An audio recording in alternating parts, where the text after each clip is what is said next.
In order to explain the relationship of infrastructure and price, I'm going to give you a little story. It also illustrates a point about ease of use. About 30 years ago, I think it was, the fax machine was invented. I remember telling my staff at that time, what a stupid invention. Who is going to want to, I was doing research, I wasn't in commercialization at that point. Who would want to take something out of a computer, print it out, send it through a phone line, have it come out hard copy on the other side, have to re-enter it to stick it back into a computer? Why don't you just send it electronically? Obviously, what I had forgotten was that I was in a unique customer segment. Most people in the world were not on the internet, just as it was converting from ARPANET into the internet. I was in a very tiny minority, having a small business that was already on the internet. And thus, what was easy to use for me was not easy to use for other people, given the infrastructure in place. One reason they didn't have that infrastructure in place was the cost of acquiring it.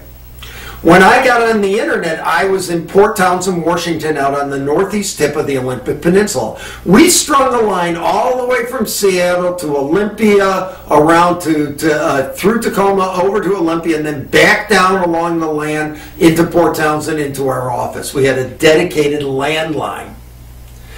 Very expensive. Worth it for us because we were leveraging it like crazy, but very, very expensive. Your average household, your average business was not going to do that. They didn't have the incentive, they didn't have the need to do that. So the fax made a lot of sense, because the fax was, you bought the equipment, you plugged it into in-place infrastructure, there was no added cost.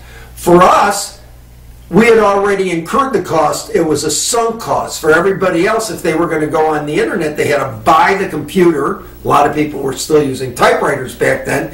And then they had to also buy the internet connectivity and figure it all out, because it wasn't necessarily the easiest thing to figure out back then. It certainly wasn't intuitive prior to the period when there were actually internet nodes and people to help you figure it out. Vendors selling internet services. Is what I mean. There were nodes, obviously, but there weren't vendors in most places for them. So the point is this: when you think about the price of your technology, you can't only think about the price of the technology per se, but you must think about how it prices out given everything that's necessary to use it. If you're doing a camera rather, in the old days there was the price of film. Now there's the camera and the price of the memory card that goes in it so that you can store the pictures. Both of those go into the purchase price of the camera.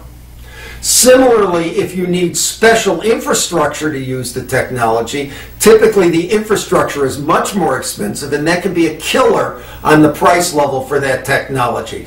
So always be aware, price isn't just your technology per se, but it's also your technology, the disposables, the consumables, all those kinds of things. And also, if you need new infrastructure to use it, it's the price of the infrastructure. And you need to take all of those into account when you think about, is price going to be a barrier to the adoption of this technology?